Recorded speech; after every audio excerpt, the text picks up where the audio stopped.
Alors, juste un très petit mot sur la paracha. C'est intéressant, les midot de la teva. Les midot, les mesures de la teva.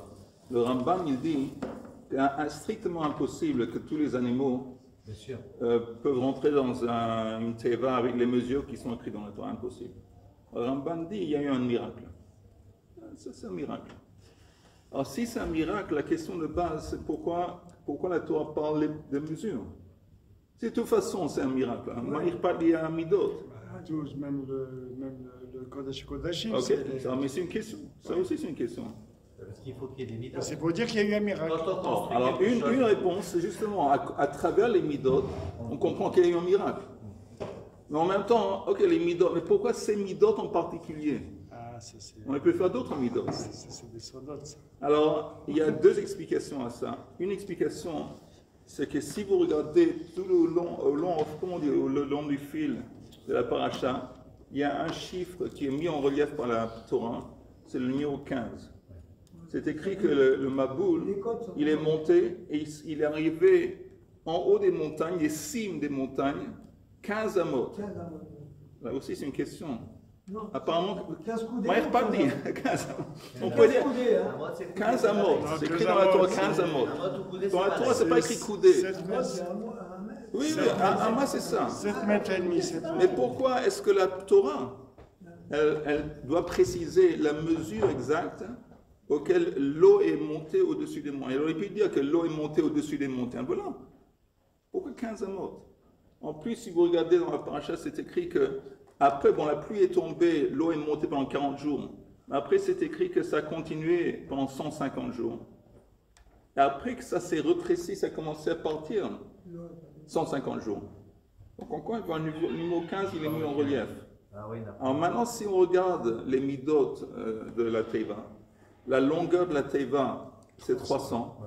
300, c'est 2 fois 15. 2 fois 150. La largeur, c'est 50. Et la hauteur, c'est 30. 3 fois 5, 15. Alors pourquoi, encore une fois, pourquoi le numéro 15, il est tellement mis, c'est un chiffre qui est tellement mis en relief? Parce que le numéro 15, c'est un Yud-Kei, c'est le nom, c'est le chiffre qui exprime le chibour entre l'homme et la femme. Dans Kedusha V'Tara, on dit que quand un homme et une femme se joignent selon Kedusha V'Tara, Kedusha Shrina Beinehem. Parce que vous prenez la lettre qui est unique au nom Ish, unique, qui n'est pas dans la femme, c'est le Yud. Vous prenez la lettre qui est unique avec la femme, c'est le Hey. Et quand on rejoint ensemble le Yud de l'homme et le Hey de la femme, ça fait Yud Hey. Alors pourquoi le 15 a été mis en relief? Parce que le grand Hey de la génération du Maboul, c'était Arayot. Alors justement, c'est pour ça que Midak et Menegin, le Maboul, c'est qu'on revoit on retrouve le numéro 15.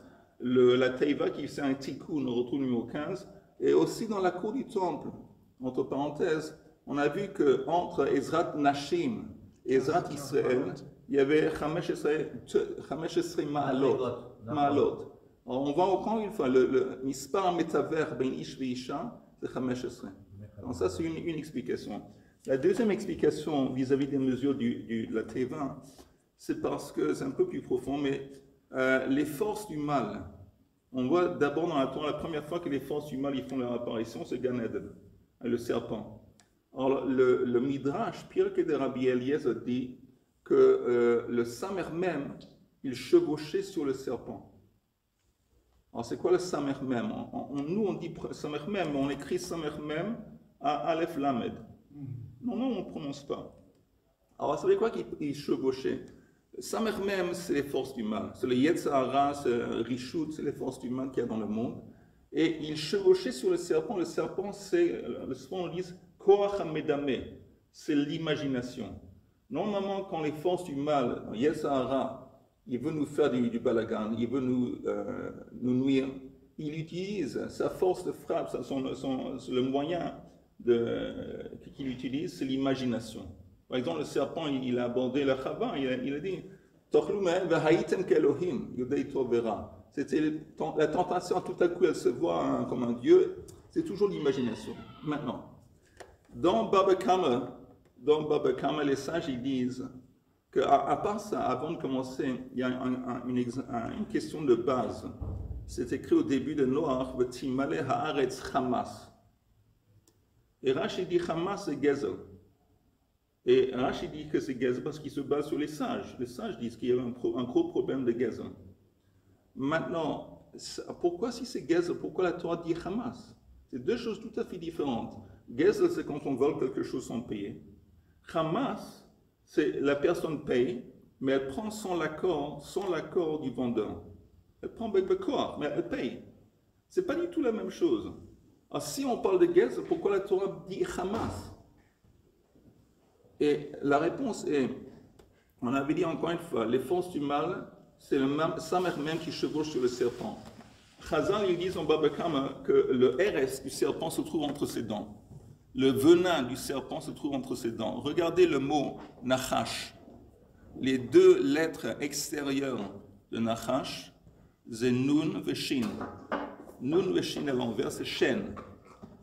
Et Chazal, ils disent que le RS, le venin du serpent, se trouve entre les dents, entre le Shen, c'est qu'un Chet. La lettre Chet. La lettre Chet, en ce qui concerne le serpent, ça c'est la lettre problématique. Le Nun et le Shin, non, ils viennent lamtik. Prenons maintenant Samakel. Samermem. Samermem, alors les lettres à la fin du Samermem, au contraire, c'est un des noms d'Akadosh Baruch Hu, Kel.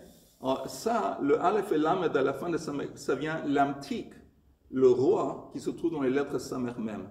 Quand on parle encore une fois que les forces du mal s'expriment par le fait que le Samer même chevauche sur le serpent qui est l'imagination. Vous prenez toutes les lettres qui sont problématiques, donc le Chet du serpent, du Nachash, et le Samer même, et mettez Samer même et le Chet, on arrive à quoi? On arrive à Hamas. Ça, c'est les trois lettres de Hamas. Samer même, tu les... Samer même, le Chet. Mais comment tu l'écris ça? Samer même, oui. Aleph Lamed. Ok. Alors, Samer même avec le Chet, ça fait Hamas. La Torah nous dit que qu'est-ce qui se passe? C'était les forces humaines qui mishtolelim. Et c'est quoi les forces humaines? Encore une fois, c'est le Samer même, les forces humaines qui utilisent l'imagination. Mais on avait dit que les autres lettres, ils viennent les taken, ils viennent lamtik. Alors maintenant, prenons les autres lettres. Les autres lettres du Nachash, c'est Nun ve Shin. Shin, c'est 300. 300, c'est la longueur de la Teva. Nun du Nachash, c'est 50. 50, c'est la largeur de la Teva. Aleph Lamed, Lamed 30, c'est la hauteur de la Teva. Ve Amma melemala. Et le Aleph, il y avait une Amma, le toit, il n'était pas comme ça, il y avait une Amma en haut sur le toit. Alors on voit que les mesures de la Teva nous exprime le tikkun. Exactement, ça exprime le tikkun des forces du mal. Chaque mesure, en fin de compte, ça consiste du tikkun des forces du mal. Ça, je pense que c'est le grave. Ok. Ok, on y va. On a dit que les forces humaines, c'est le Samer même qui chevauche sur le serpent. Et les sages, ils disent serpent, le mal se trouve entre ses dents. Ça veut dire, entre ses dents, tu prends le Chet qui est entre le Nun et le Shin. Nun et le Shin, c'est Shen. Tu prends le Chet, du Nachash, qui est la lettre problématique, avec le Samer même. Et ça consiste, tu vas construire le mot Hamas. Et tu prends les autres lettres qui ne représentent pas le mal. Au contraire, ils représentent les forces qui essaient de l'étaken, qui viennent l'étaken le mal. Alors le Nun et le Shin du serpent et le Aleph et le Lamed, c'est exactement, chacune, c'est une des mesures de la Teva. Quel mot? Nachash, Nun et Shin. Nachash. Tu prends le Nun et le Shin et le Chet, il est au milieu. Le Chet, c'est... Après, je vais te dire après. Après le cours, je te dis. On dit que le Samer même, que la femme Samer même, et la Théava chez que les hommes ont, il est plus dangereux que Samer même homme, elle, parce que tu as un elle après. Ouais. Donc il y a un petit peu de bon. Oui, le Aleph Lamed, à la fin de Samer même, c'est bien. C'est les forces du bien. Tout ce que je dis, que chaque mesure de la Teva correspond à une des lettres dans le Nachash et à Samer même, qui viennent les taken, le Ra qui se trouve dans le même mot. Ok. On est à Chaf Bet Amud Bet. On est en haut de la page. On avait dit qu'il y avait une course entre les Kohanim pour voir celui qui allait mériter de faire le truc. Tanya,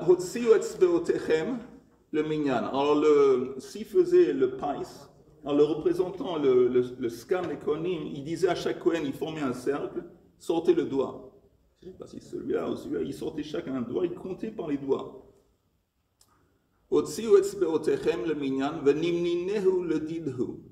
Alors, la Gemara demande pourquoi les doigts? Nimninhu, le didhu, il n'a qu'à compter les gens, les Kohanim eux-mêmes. Pourquoi compter les doigts? Compter les Kohanim. Nimninhu, le didhu. Mais ça y est, les Rabbi Yitzhak. Alors, ça apporte un support à l'enseignement de Rabbi Yitzhak, d'Amar Rabbi Yitzhak. Asur limnot et Israël. Afilu le devar mitzvah. On n'a pas le droit de compter Am Israël, même quand c'est dans le contexte d'une mitzvah. D'Ertiv, hein? Il y a 1, 2, 3. Oui, on ne peut pas les compter. Si tu veux voir, par exemple, dans une Beit Knesset, ici un minyan, ça ne se fait pas de compter 1, 2, 3, 4. Même sans le dire, on peut? Sans le dire, je ne sais pas. Je ne sais pas, mais peut-être. Mais on ne compte pas. Normalement, il y a un pasouk. On compte par les 10 lettres du pasouk. Mais de toute façon, Dirtiv, Vaïfkedem, Bebazek. Quand Shaoul HaMelech, il a convoqué ses soldats pour sortir en guerre, il voulait savoir combien ils étaient. Alors, Yifkedem Bebazek. Bazek, c'est des morceaux d'un cli d'argile qui a été brisé. Donc, c'est les morceaux d'un ustensile d'argile. On les appelle Bazek. Chaque soldat, je ne sais pas, il mettait devant lui, j'étais devant un morceau d'argile, et il comptait les morceaux d'argile. Et c'était une guerre. C'est une mitzvah. Aller en guerre, c'était une mitzvah. Makif la Ravashi, Memai, de Haï Bazek, Lishne de Mivzaku. Comment tu sais que ce mot Bazek, c'est lié à ce que tu viens de dire, que c'est lié à quelque chose, un cli qui est brisé, un ustensile qui a été brisé. Vedilma Shma de Matahu. Peut-être c'est le nom d'un endroit. Kedirti Veimseu Adoni Bazek. Dans Shoftim, on parle d'un des dirigeants, un des manigim là-bas, et on l'appelait Adoni Bazek. Bazek, c'est le nom d'un endroit. Alors comment tu sais que dans le verset qui parle de Shaoul, quand c'est écrit Veifkedem Bazek, peut-être ça veut dire que quand il a compté ses soldats, c'était dans un lieu qui s'appelait Bazek. Plutôt on apporte, la preuve vient d'une autre source, c'est écrit Veishma Shaoul et Ha'am. Avant la guerre contre Amalek, il a fait la même chose. Shaoul a compté ses soldats. Et là, c'est écrit qu'il les a comptés selon les agneaux ou les moutons. Je veux dire quoi? Chaque soldat, il avait apporté un mouton. Et pour compter les soldats, il comptait les moutons. Et c'était une guerre, et c'est une mitzvah, encore une fois. Une mitzvah de se battre contre Amalek, c'est une mitzvah. En dépit du fait que c'est une mitzvah, ça ne se fait pas de compter directement les soldats. Il compte les pieds des gens. Il n'a pas compté le casque, le casque ou l'uniforme ou le... Les pieds des soldats. Oui. Comment? Oui, mais les pieds, ça fait partie de l'homme. On ne compte pas apparemment les hommes. On compte, par exemple, Machatzit HaShekel. On donnait Machatzit HaShekel, on comptait selon Machatzit HaShekel pour faire le census, pour compter les gens. On ne comptait pas pour ça. Là, il a une armée devant lui. Il n'a pas de Machatzit, il a une armée. Il faut savoir combien d'alliums. Chacun a peut-être apporté un mouton. Ça nous semble un peu compliqué comme histoire. Ouais. Mais chacun a apporté un mouton, il comptait les moutons. Et c'est quoi le lien derrière ne pas compter comme ça les gens? C'est pas les gens, c'est Am Israël. Parce qu'Am Israël, c'est d'abord s'entraîne à Ain Hara. Quand tu as Ain Bracha Smouya, El Bracha Nimsel, El Bedava Samoui Mina Ain. Que la bara toujours se trouve dans quelque chose qui est caché. Et quand tu commences à dire, il y a exactement 6 millions, 5 millions, 3 millions, 500, c'est pas bien. C'est mon cher qui le... Aussi, ça limite. Le mispan, c'est un truc qui limite quand tu sais exactement le nom. Ça se fait pas. Alors, encore une fois, Vaya Mispa Bnei Yisrael Kech... Pardon. Amar Rabbi Elazar, Kol Hamoneh et Israël, au verbe lav. Quelqu'un qui compte Am Israël directement, il transgresse une transgression. Shneema v'hayam mispar bnei Israël kechol hayam asher lo yimad. On apporte ce verset de Rocher qui dit que le nombre d'Am Israël était comparable au sable qu'on ne veut pas compter. On voit ici asher lo yimad, on aborde ça comme si c'est une transgression. Asher lo yimad, tu ne peux pas les compter. Pas seulement on parle du sable que quelque chose de difficile, non, on dit ici que lo yimad. Rav Nachman bar Yitzchak amar au verbe shnei lavim. Il transgresse deux transgressions, shneimar lo yimad velo yisafer. Parce que dans la continuation du même verset, c'est écrit lo yimad velo yisafer en parlant du sabbat. C'est comme deux transgressions distinctes et différentes. Amar Rabbi Shmuel bar Nachmani, Rabbi Yonatan Rami. Rabbi Yonatan a apporté deux versets qui apparemment se contredisent. Ktiv v'haya mispar bnei Israël. Kechol hayam. Il y a un verset qui dit que le nombre du peuple juif était comme le nombre des grains de sable. Le sable de la mer. Des grains de sable. Urtiv, un autre verset qui dit Achal lo yimad velo yisafer, que c'est quelque chose qu'on ne peut pas compter. Il y a un verset qui dit qu'on peut les compter, c'est comparable aux grains de sable. Il y a un autre qui dit on ne peut pas les compter. On ne peut pas compter les grains de sable, c'est pareil. Lokashia.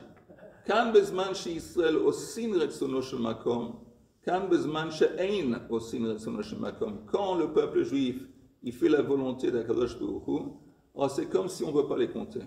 Et quand on parle de compter, il y a quelqu'un qui dit que ce n'est pas nécessairement quantitatif, mais on parle de la tzidkut, comment on dit tzidkut en français, mais la droiture, le mérite est tel que on ne veut pas compter. Et autant de Shaul, ils n'étaient pas à tzidkut. Hein? Autant de Shaul. Peut-être, ils n'étaient pas non, exactement... si tu dis ça, c'est autant de Shaul, ils n'étaient pas... Ça ne veut pas dire qu'ils étaient méchants ou pas bien. Non, pas méchants. Mais ça veut dire qu'ils n'étaient pas au top. Quand ils sont au top, c'est quelque chose que on les Chazal disent que tu ne peux pas compter. Et tandis que chez Osin, quand ils ne font pas la volonté divine à fin, oui, c'est limité, on peut les compter. Rabbi Omer Mishum Abba Yossi ben Tostai, Lokashia kan biyedei Adam, kan biyedei Shamayim. Quand on parle de la capacité de compter le peuple juif, on parle de Akadosh Baruch Hu. C'est Akadosh Baruch Hu qui peut les compter. De la même façon qu'il peut compter les grains de sable. Mais quand on dit c'est impossible de les compter, ils sont tellement nombreux, ça c'est Am Israël. Ça c'est kan biyedei Adam. C'est des gens. Les gens se mettaient à compter, c'est impossible de les compter parce qu'ils sont tellement nombreux. C'est pour ça qu'il y a un pirouche qui dit qu'on parle quand ils sont tellement nombreux, pas nécessairement de les compter par tête quantitatif, mais on parle de quelque chose de spirituel. Amar Rav Nehilai, Bar Idi Amar Shmuel, Kevan Shnitmana Adam Parnas al Tzibur Mitasher. Le moment que on a nommé quelqu'un en tant que dirigeant du Tzibour, il devient riche. Écoute, Chaim. Chaim, tu es devenu riche quand on t'a mis par la Ah oui, on a remarqué. On a remarqué. On a remarqué. Il y a un changement remarquable. Me'ika, c'est quoi la preuve? Me'ika active v'yifkadem bebazek, ou le vasof active v'yifkadem beklaim. Parce qu'on voit que Shaul HaMelech, au début de son règne, quand il a compté les soldats dans son armée, alors il a apporté des morceaux d'argile d'un ustensile, d'un cli qui a été brisé, des morceaux brisés d'un cli.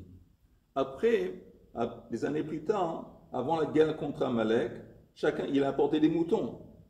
Alors, apparemment, il est devenu riche, il a pu maintenant les compter par moutons au lieu de les compter par des morceaux d'argile. La preuve.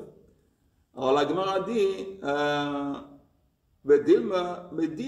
mais peut-être c'est pas que ce soit l'argile ou que ce soit les piliers, c'est pas lui qui les a apportés, c'est les soldats. Peut-être ça appartient aux soldats. Imken, maïrevut de Milta. Si ça vient des soldats, pourquoi la Torah, pourquoi le Tanakh en parle? Pourquoi la Torah, quand elle parle de la façon que Shaul a compté ses soldats, pourquoi elle a besoin de nous dire comment? Que si c'était avec des morceaux d'argile ou si c'était avec des moutons, Apparemment, ce n'est pas censé être trop intéressant. Si l'on parle, ça vient nous enseigner entre autres un autre message, le message que le moment que quelqu'un reçoit la responsabilité, le poste d'être responsable de la communauté, apparemment, il s'enrichit. Il y a une autre pousse. Vas-y. C'est pendant le règne de Shaoul. On dit que les gens, entre-temps, se sont enrichis. Or, le règne de Shaoul, il n'a pas duré 50 ans, il a duré quelques années. Comment ils ont fait tous les deux pour s'enrichir au point d'acheter un mouton chacun? Ben, c'est pas ça qu'on dit que les gens se sont enrichis. On dit que le Parnasse, le dirigeant s'enrichit. Une fois qu'on nomme quelqu'un au poste de dirigeant, il s'enrichit. On dit, on reproche à Bibi Netanyahu depuis qu'il est devenu chose.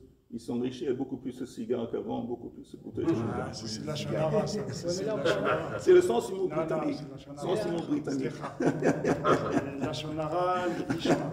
Mais là, on dit que chaque militaire, il a porté un mouton. C'est pareil. Le Parnasse qui s'enrichit. C'est comme la Nashim. Vayirav ben Nachal. Alors avant, maintenant. C'est possible de revenir dans le texte. Vedilma et peut-être Mididéo, ça veut dire les mais deux. peut-être ces moutons qui ont été apportés pour compter, mais Didou, ça vient des soldats, c'est pas quelque chose qui a été donné, apporté par Shaoul. Peut-être ça vient des soldats eux-mêmes. Et si c'est comme ça, t'as pas de preuve que Shaoul s'est enrichi auparavant. C'est comme ça qu'on a compris, ça vient des soldats.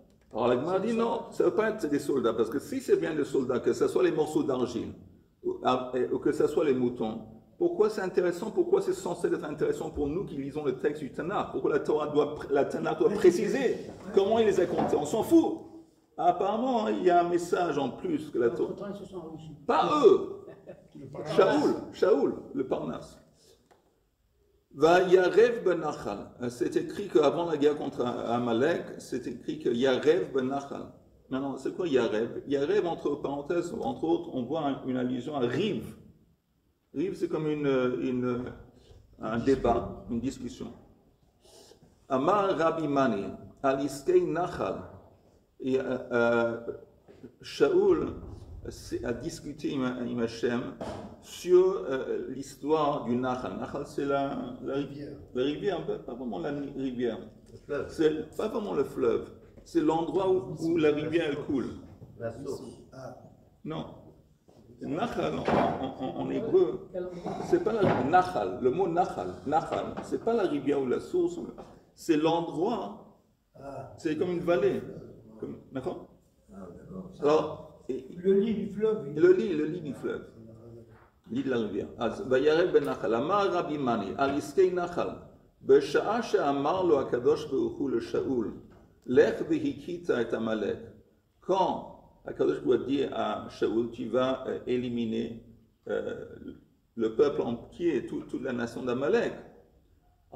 Shaoul il a répondu, Ama Uma nefesh achat. Amra Torah have egla arufa. Si dans la Torah, pour un cadavre qu'on a trouvé, une personne qui a été assassinée, on fait tout ce truc, on apporte une egla arufa, on apporte les juges qui viennent, le Sanhedrin qui apporte la vie, tout ce truc, tout ce balagan, on fait à cause d'une personne qui a été tuée. Az kol hanefashot alalu, alachar kama vachama, à plus forte raison. À plus forte raison que tous ces gens. On va tuer tous ces gens, toutes ces nations, à plus forte raison que c'est incroyable. V'im adam chata, behema, ma chata. Et tu me dis, tu tous les animaux. C'est pas logique. Si les gens, ils ont fauté, pourquoi tuer les animaux? V'im gdolim chatu, ktanim chatu. Et si les grands, ils ont fauté, tout ça, c'est très logique. Alors, pourquoi attaquer les enfants? Tout ça, c'est une réaction humaine, humanitaire, comme on dit, est très logique. Oui, humaniste, c'est très logique. Ça, c'est quoi cette idée? Tu me dis de tuer tout le monde, c'est incroyable, c'est l'horreur. Il y a ça. Si je peux dire quelque chose. Vas-y. Dans le. Egla Roufa. C'est quelque chose, pourquoi on fait toutes ces tests? Parce qu'on ne sait pas qui l'a tué et on l'a trouvé comme ça par hasard. Et les gens, ils veulent dégager leur responsabilité. Tandis que là, ce n'est pas la même chose. Il y a fait un ordre de tuer, de faire le nettoyage. C'est pas la même chose. Et puis, Egla Roufa, c'est un juif, c'est des goïms. Il y a fait. Très bien. En ce que vous dites, vous avez tout à fait raison. que Egla Rufa, c'est comme une cérémonie qui se déroule dans le cas où on trouve un cadavre dont on ne sait pas qui est celui qui l'a tué. Ce n'est pas du tout le cas. Ici, Shaul a reçu le commandement de tuer. Et deuxièmement, on parle d'un juif, on ne parle pas à Amalek, ce n'était pas des juifs. C'est différent. Mais néanmoins, selon Chazal, la façon qu'il conçoit Vayirev ben Nachal, c'est que oui, Shaul, il avait une personnalité comme ça, il avait apporté cet argument, même si ce n'est pas un argument. Il dit, écoute, regarde le balagan qui se déroule, qu'on fait dans la Torah, pour un cadavre, un mort. Tu dis qu'on va tuer toute cette personne, toute la nation. Et puis en plus, tout ce qu'il a dit après, c'est logique. Il me dit de tuer, et je veux bien tuer les hommes et les femmes. C'est une choix, ça. C'est une extermination. C'est une extermination. Alors il est normal, le type. Il dit, il soit exterminé. On n'est pas des exterminateurs. Et les animaux, qu'est-ce qu'il y a? Les enfants. Ça, c'est la réaction de Shaul, selon les sages. Alors il dit comme ça, que Yatsa Batkol v'amra lo al tehit tzadik harbe. N'essaie pas d'être plus tzadik qu'Akadosh Baruch Hu. Tout ce que toi tu dis, c'est sûr et certain qu'Akadosh Baruch Hu aussi. Quand on dit sur Akadosh Baruch Hu qu'il est Av HaRachamim, c'est quoi Av HaRachamim? Nous, on a d'une façon naturelle et spontanée, on ressent la miséricorde envers les pauvres, envers les faibles, envers les enfants. On a ça dans nous, ça fait partie de notre Tselem Elohim. Av HaRachamim, la source de ce sentiment de misère, la source, d'où est-ce que nous on ressent quelque chose, mais ça a été introduit dans nous. D'où est-ce que ça vient? Ça vient Kadosh Baruch Hu. Il est Av HaRachamim, il est la source. C'est sûr que lui-même, tout ce que Shaul dit, mais néanmoins, s'il a dit exceptionnellement à cette nation, normalement quand il y a guerre contre des ennemis, ça n'existe pas tout ça, de tuer les femmes et tuer les enfants. Ici, il dit, ils sont chayavim, c'est la force humaine. Il n'y a pas de tikkun. Il y a des choses que le seul tikkun qu'on peut faire avec ça, c'est les tuer. Il y a les autres nations pas du tout. Il y a d'autres tikkunim. Mais ici, c'est exceptionnel. Mais altit tzadik arben. Maintenant, regardez, c'est très beau. Ou besha'a, she'amar lo Shaul le doeg. Et plus tard, quand vous entendez, quand il a poursuivi David, et David s'est enfui, et David est passé par la ville de Nov Irakoani. Et avant, David c'était le capitaine, c'était l'officier responsable de l'armée de Shaul. C'était un héros militaire, David. Il est venu très vite, il dit, écoutez, j'ai pas de nourriture, il était avec une bande de personnes, donnez-moi de la nourriture, et j'ai oublié mon épée. Et il a pris l'épée de Goliath, qui était là-bas. Alors, les Kohanim n'étaient pas conscients du fait qu'il était en train de s'enfuir de Shaul. Alors, ils lui ont donné la nourriture, lui et ses hommes, et il a pris l'épée. Et plus tard, on a raconté à Shaul ce qui s'est passé, que Nov, les Kohanim ont prêté assistance à David. Okay, alors lui, qu'est-ce qu'il a dit? Je ne me rappelle pas, c'était pas l'idée de Shaul, mais Shaul a accepté, sauve Ata ou Pegab Kohanim. Il a donné l'ordre, Shaul, d'exterminer la ville de Nov et de tuer tous les Kohanim. Yatsa bat kol ve'amralo, al tirsha harbe. Al tirsha harbe. Ne sois pas très méchant, ne sois pas très mauvais. Pourquoi c'est très beau? Parce qu'on voit que... Hein? C'est étrange. Pourquoi? Pourquoi leur B? Parce que tu exagères. Parce qu'encore une fois, il y a le bon et le mal. Alors, savoir exactement qu'est-ce qui est le bien, qu'est-ce qui est le mal, c'est seulement Kadosh Baruch Hu qui peut savoir la mesure, à quel point il faut tuer, à quel point il faut prendre merci, dans quelle situation, vis-à-vis de qui. Tout ça, c'est pas tout le temps évident. Donc quand Kadosh Baruch Hu a dit qu'il faut exterminer Amalek, et Shaul, il m'a pitom, c'est cruel tout ça, Altit Sadik Harbe. Tu es trop sadique et tu dérapes et tu à ta méface-fesse. Voilà, quelqu'un qui est trop sadique, il peut être. Et justement, on voit que quelqu'un qui est trop sadique, la même personne qui était trop sadique, en fin de compte, c'est la même personne qui va exterminer tous les Kohanim. Il arrive dans une situation, il fait un truc super cruel, il tue tous les Kohanim. En plus par erreur, pas par faute, parce que ils n'étaient pas conscients de ce qu'ils faisaient. Oui. C'est quoi la phrase? Quel? C'est qu'à tout pour. Quand il dit ma putain que tu as tué tout le monde, Yatsa bat kol amra lo al tehit sadik harbe. Qu'est-ce que ça veut dire là? Ne sois pas trop sadique. Parce que toi, tu prends tellement pitié d'Amalek, les femmes, les enfants, et puis tu prends pitié. Alors tu es un grand sadique. Tu exagères dans la tzaddik. Et la preuve, le même Shaoul qui a exagéré, qui était tzaddik arbé, en fin de compte, plus tard dans sa vie, il a fait quelque chose qui était rachat arbé. Ce que tu fais, c'est terrible, c'est trop. C'est trop. Quand c'est cruel. Kol amerachem al-achzari, sofo litarzer al-rachmanim. Si tu prends pitié de ceux qui sont cruels, à la fin, le résultat, c'est que tu vas être cruel envers ceux qui sont miséricordieux. Parce que si, disons, il y a la force du mal, et si tu ne vas pas éradiquer les forces du mal, alors les forces du mal, ils vont atteindre et porter atteinte aux faibles. C'est lui qui a tué tous les Kohanim. Ah, c'est justement ce que la Gemara nous dit. Mais, encore une fois, non, il me semble que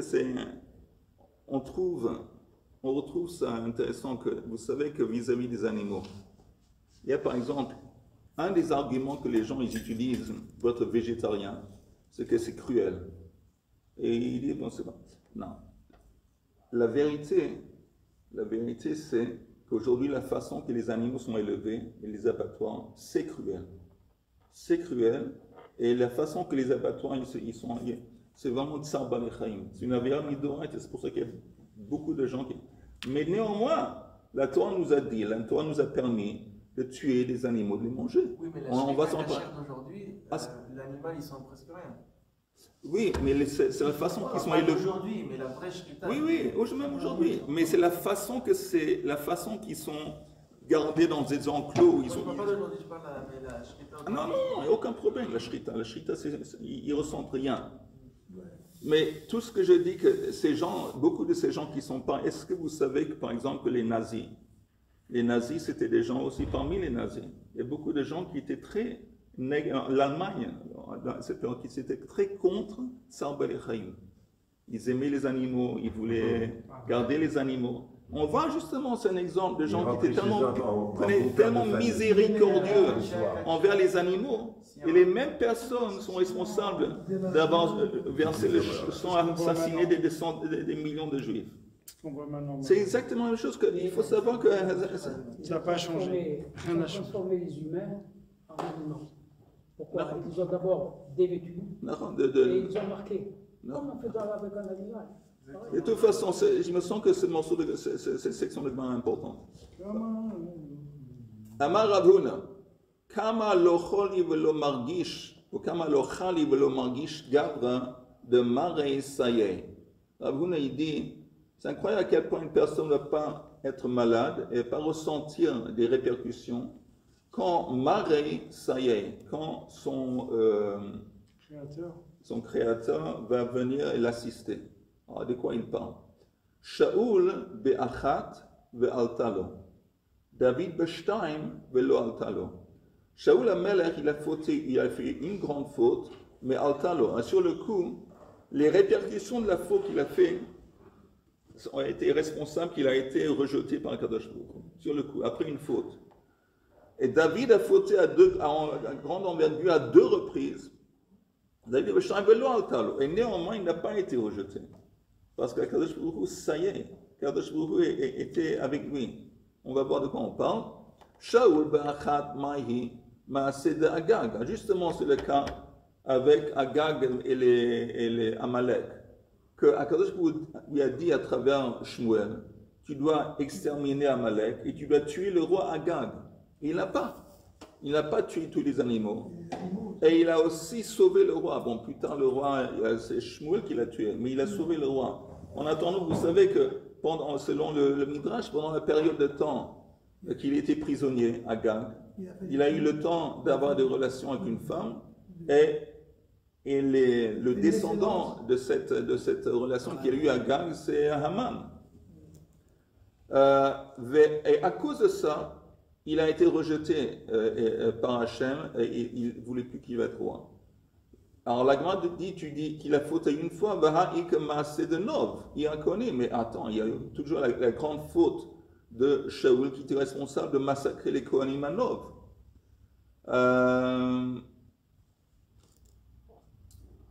Maaseh de Nov, il y a Kohanim. je m'excuse. Et que Maaseh de Nov ira ha-kohanim. À Maaseh de Agag, ktiv nichamti ki himlachti et Shaul le melech. Et non, parce que vis-à-vis de ce qu'il a fait en ce qui concerne Agag, le roi d'Amalek, là on voit dans le verset qu'Akadosh regrette de l'avoir établi en tant que roi. Mais en ce qui concerne Nov, on ne retrouve pas cette expression. Que le regret d'Hachem vis-à-vis de Shaul en tant que roi, le moment que Hachem a décidé, bon, celui-là je ne veux plus qu'il va être roi, ça s'est passé à cause d'Amalek et pas à cause de Nov. Donc ça c'était la chose qui était tranchante, qui était le point déterminant. Tandis que David Bestein, quelles sont les deux grandes fautes de David? Des Uriah. Uriah, tout le monde sait qui c'est Uriah? Ouais, c'est la femme de Abigail. C'est le mari de... Le mari de Bathsheba. Le mari de Bathsheba qui était un officier dans l'armée de David. Et pendant qu'ils étaient, tous les officiers, ils étaient en guerre. Alors la coutume était que les soldats, ils donnaient un guet à leur femme. Alors, il y a ceux qui disent que le guet, il était altnai, un guet qui était rétroactif. Mais pourquoi, quelle est l'idée du guet? C'est parce que si pendant la guerre, sur le champ de bataille, il y avait des soldats qui mouraient, la femme ne va pas avoir un statut d'aguna, parce qu'elle est divorcée. En attendant, quand les soldats étaient en guerre, justement David, il a couché avec la femme d'Uriah Hitti. C'est-à-dire que, littéralement, ce n'était pas une Eshet-Ish, parce qu'elle était un Grusha, donc il n'a pas transgressé Eshet-Ish. Mais la grande faute, c'était Uriah, il est retourné, il a couché avec, il s'est dit, bon, il y a un problème ici. Quel est le problème? C'est possible que cette femme va être enceinte. Alors, si elle est enceinte, et on sait qu'il n'était pas avec elle, son mari, il était en guerre, on va commencer, tout ça c'est louche. Alors, je sais ce que je vais faire. Je vais demander à M. Uriah Hitti de rentrer chez lui. Je lui dis, je te donne un congé, quelques jours de vacances là, du champ de bataille. Alors, il l'a convoqué, il dit, bon, man, rentre chez toi. S'il va rentrer chez toi, chez lui, il va cohabiter avec sa femme, et comme ça, pas de problème. Si plus tard, il savait qu'elle est enceinte, on est que c'est de lui. Uriah Hitti lui a dit, non, je ne veux pas rentrer chez moi quand je sais que les soldats sont sur le champ de bataille. Et il a dit, Adoni, c'était qui j'oublie son nom, c'est pas Avner, c'est l'autre, le Ramatkal de David, l'office. Non, j'ai oublié son nom. C'est Yoav. Alors, il a dit, je ne veux pas laisser Yoav Adoni. Il a dit devant David, je ne veux pas laisser mon maître Adon, à Yoav seul. Et je ne peux pas aller chez moi. Alors déjà, le fait qu'il ait dit mon maître Yoav devant le roi, disons, officiellement, c'est comme un méred. C'est une faute. De toute façon, il a dit, moi je dors, je suis prêt, si le roi le dit de rentrer chez moi, mais je ne rentre pas dans la maison. Il a dormi dehors. Après, David a dit, il a envoyé un message à Yoav. Il dit, tu sais quoi, quand Uriah arrive, tu vas faire en sorte que quand il y a une bataille, la prochaine bataille, tu le mets au l'endroit le plus dangereux. Tu le mets au l'endroit le plus dangereux. Et c'est ce qu'il lui a fait, et il est mort. Donc il savait, tout ça c'est assez choquant. Il a fait, alors David il a tué, officiellement il a eu le droit parce qu'il est considéré comme Mored de Malchut. Que Uriah, comme il a dit, Adoni Yoav, il dit, moi je ne vais pas rentrer maintenant, il a refusé l'ordre du roi, il a traité de Yoav en tant que mon maître, et donc disons, according to the strict letter of the law, selon la technique, il a eu le droit, mais c'est une grande faute. Ça c'est une des grandes fautes de David, c'est Uriah. Et la deuxième grande faute de Hassata. Hassata, c'est qu'à la fin de ses jours, des jours de David, il a pris, comme on dit en français, census. Il a compté, il a fait le compte. Ah oui, il a compté il a compté les Am Israël par tête. Les soldats. C'est pour ça qu'il y avait 100 morts par jour. Les soldats. Il y avait des milliers de morts. Alors, il a fait ça. David, il a dit pourquoi il a fait ça? Oui, il a compté. On dit Hassata, que Melemala. Mais non, mais les malins, on lui a poussé à faire ça pour le culpabiliser, parce qu'il était pour le mettre dans cette situation. de Hassata. Alors il y a deux fautes. Veha ik, et néanmoins David n'a pas été rejeté par Hachem. On va, ce que la Gemara nous dit encore une fois, tu entends, Shaoul qui a fait une grande faute, sur le coup il a été rejeté. David, tandis que David qui a fait deux grosses fautes, il n'a pas été rejeté. Pourquoi? Parce que Kadosh Baruch Hu est avec lui. Veha ik nami ma'aseh de Bathsheba. Il y a tout de même ce qui est passé avec Bathsheba, la faute qu'il a couché avec Bathsheba, Hatam iparumine. Et là-bas, il a été puni. Dertiv vet hakivsa yishalem arba'atayim. Il y a un verset qui dit, Nathan Hanavi, qui dit que qu'est-ce que toi tu aurais fait si quelqu'un quelqu'un qui est riche, il vole le mouton, l'agneau, de quelqu'un qui est très pauvre, tout ce qu'il a, le pauvre, c'est cet agneau. Et le type qui est riche, il prend son agneau. Qu'est-ce que toi tu as fait? Ah, David, c'est terrible, je le mettrai mort. Alors il dit, c'est toi. C'est toi, tu as pris, Uriah Hiti, tu as pris son agneau, qui est sa femme. Et bon. Alors il dit, ça, à cause de l'agneau, il va payer à 4 reprises. C'est quoi les 4 reprises? Yeled, Amnon, Tamar, Avshalom. Le bébé, c'est vrai qu'elle est devenue enceinte, Bathsheba. Mais le bébé qu'elle a eu est mort. Ça, c'est un. 2, Amnon, son fils, et Tamar, sa fille, ils ont eu des relations ensemble. Et l'inceste, c'était évidemment pour lui, c'était terrible. Et Amnon, plus tard, il est mort. Mais Avshalom aussi. Avshalom, il s'est rebellé. Et il est mort. Tamar, oui. Une des filles de David. C'est pas de la même mère. Pas de la même mère. C'est pas de la même mère. Le même père, mais pas la même mère. Demi-frère. Demi-frère. Ah, pas de la même mère, d'accord. Hatem Nami. C'était une faute, le Shalom. Et on dit, mais là aussi, il a été puni. Iparumine derti, Veyiten Hashem Deva. Quand tu me dis de Hassata, et oui, il a été puni pour la Hassata. Et parce que quoi? Il y avait une plaie qui s'est répandue dans le peuple juif. Alors, il y a une punition. Comme c'est écrit, Veyiten Hashem Deva Ba'am Minabok Bada Moed Hatem Lo Iparu Megoufei. Et là-bas, c'est pas lui qui a été physiquement puni, c'est le peuple. Ou disons pas le peuple, c'est le bébé qu'il a eu quand il est avec Bathsheba. C'est le bébé qui est mort, mais c'est pas lui. Hatanam, on dit non, là aussi, vis-à-vis du bébé, Hatanam, il l'a iparu megoufe. Là, tu dis qu'il n'a pas été atteint physiquement. Là, iparu megoufe. Oui, il a été atteint. Comment on sait? Et là, on finit. De Amar Rabbi Yehuda Amar Rab, Shisha Chodashim Nitztara David.